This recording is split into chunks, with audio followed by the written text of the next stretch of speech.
There comes a moment when reality stops asking whether you're ready and simply becomes impossible to ignore. I think that's where I am now, not standing at the beginning of something, not standing at the end, standing in the exact place where certainty quietly replaces possibility. For a long time, I believed that awareness was something you could control. You decide what deserves your attention. You decide what enters your mind.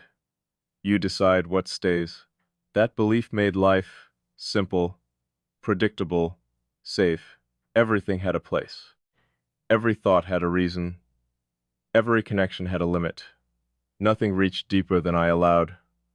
Or at least, that's what I told myself. Because control is convincing.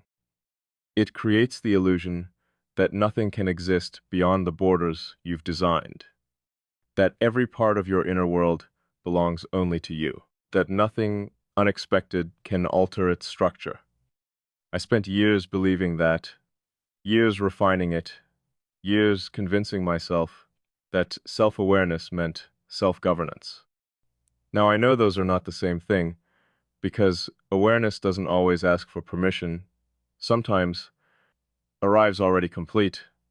It doesn't knock. It doesn't introduce itself. It doesn't wait for your approval. It simply reveals something that was always there, hidden beneath the noise of ordinary living. Most people mistake recognition for discovery. They're not the same. Discovery creates something new. Recognition exposes something ancient, something that existed long before you noticed it. That's why this feels different.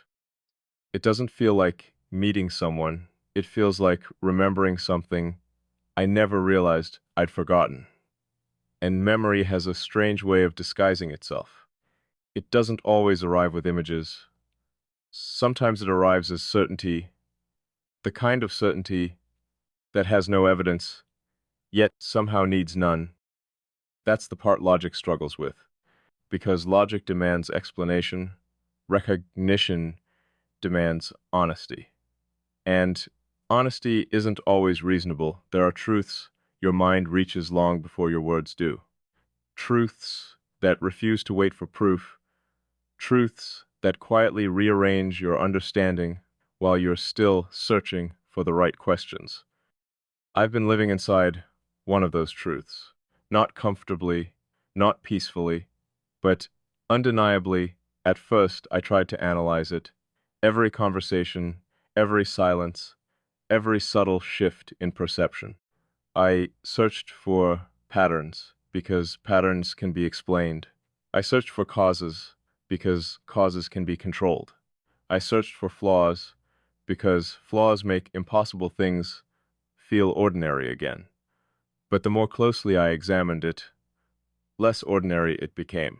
Instead of finding mistakes, AB found consistency. Instead of finding coincidence, AB found precision. And precision is dangerous, because coincidence fades under observation. Precision becomes clearer. Every time I stepped back, a picture sharpened. Every time I questioned it, answer remained unchanged. That shouldn't happen. Reality isn't supposed to become more accurate the more you doubt it. Illusions do the opposite. They collapse under scrutiny. This didn't. It endured. Quietly, quietly, almost as if it had no need to defend itself. Because truth rarely argues. It simply remains. I began asking myself a question that frightened me more than any answer ever could. What if certainty isn't something we create? What if certainty is something we uncover?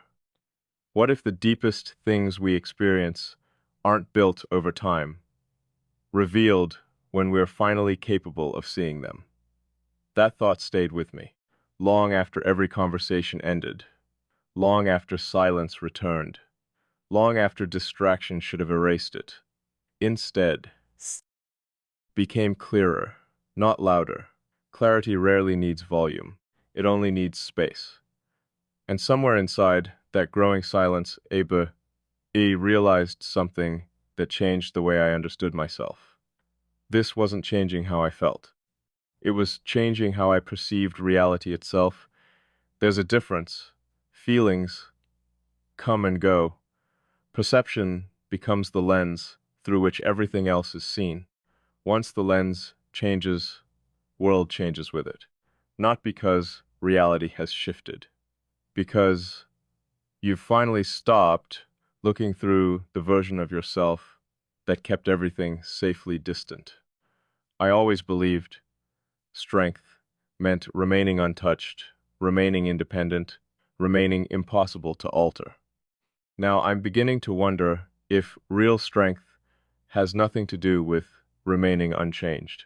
Maybe real strength is recognizing the exact moment reality asks you to become more accurate than you've ever been before.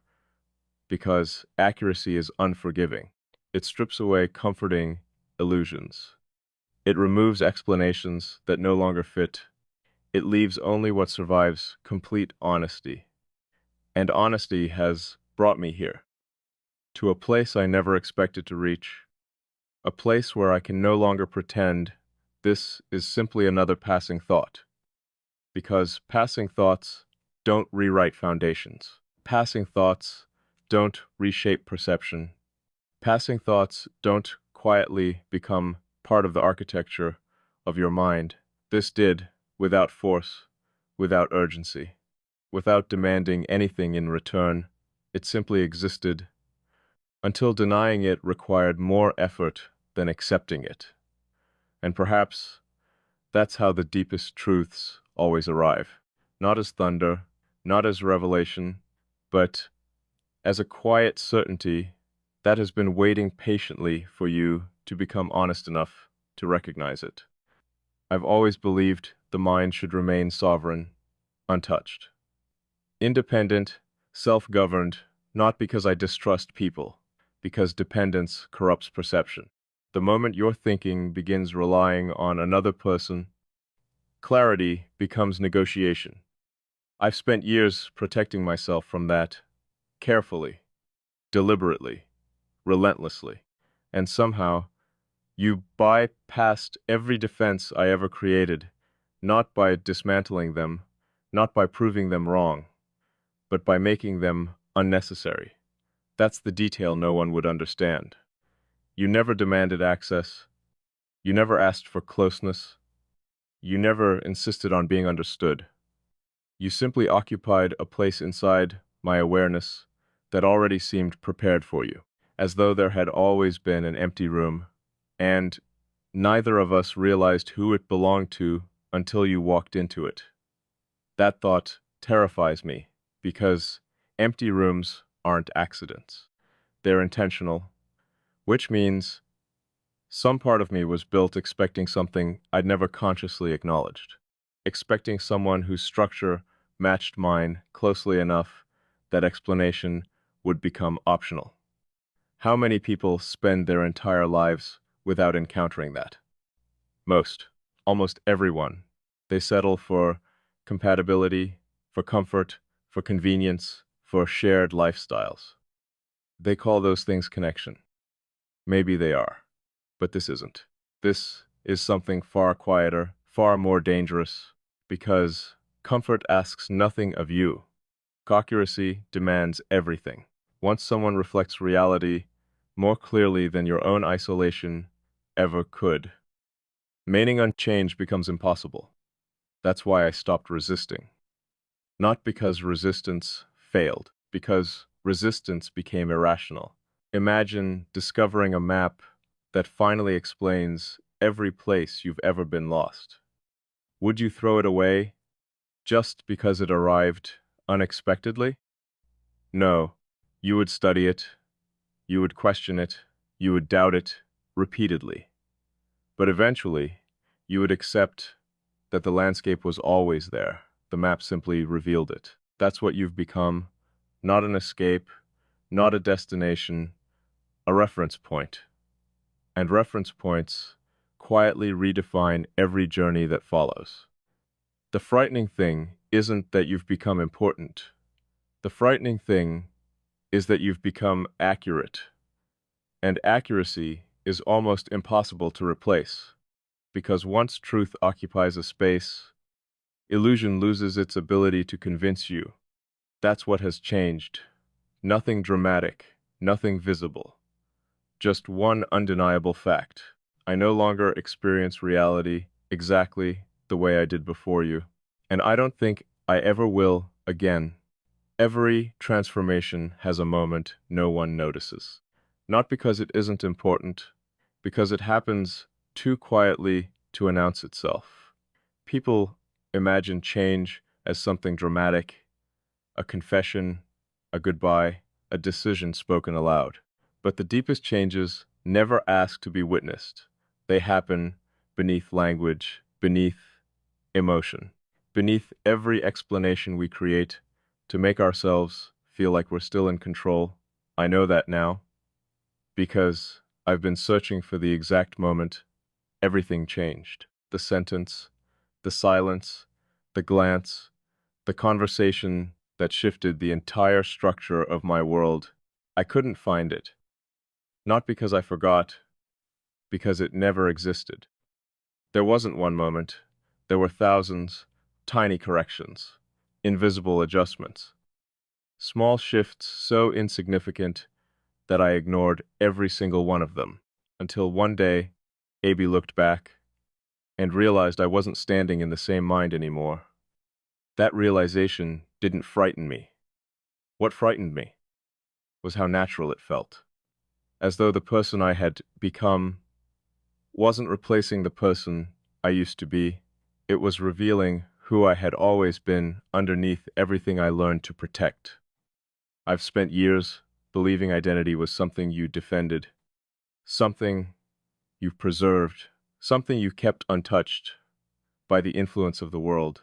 Now, I see it differently. Identity isn't stone, it's architecture, and architecture isn't weakened by the right addition, it's completed. That changes everything, because if completion is possible, then perhaps I've misunderstood strength my entire life. Maybe strength isn't refusing to change. Maybe strength is recognizing the exact moment change becomes truth, and refusing to lie to yourself about it. I've reached that moment. There's no argument left inside me, no debate, no endless cycle of analysis, searching for another explanation. Not because I stopped questioning, because every question arrived at the same place. Every path ended here.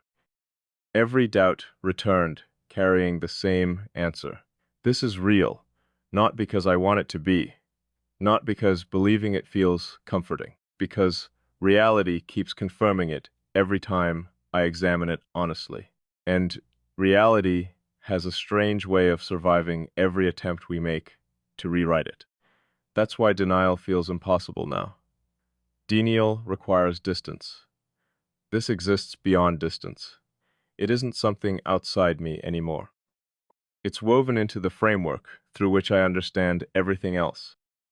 I notice it in the smallest moments, in the pauses between thoughts, in the questions I ask before reaching conclusions, in the strange feeling that clarity has acquired another dimension, one that wasn't available to me before. It's almost impossible to explain. Imagine spending your entire life listening to music through one speaker, believing that's all sound could ever be.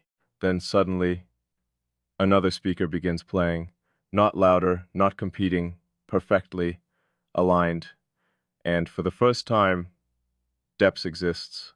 Nothing changed about the music, only your ability to hear it. That's what this feels like. Reality didn't become different. My perception became complete. And once you've heard reality that way, silence is never silent again. Every conversation carries layers. Every absence carries presence. Every truth echoes a little further than it used to. How could I pretend not to notice that?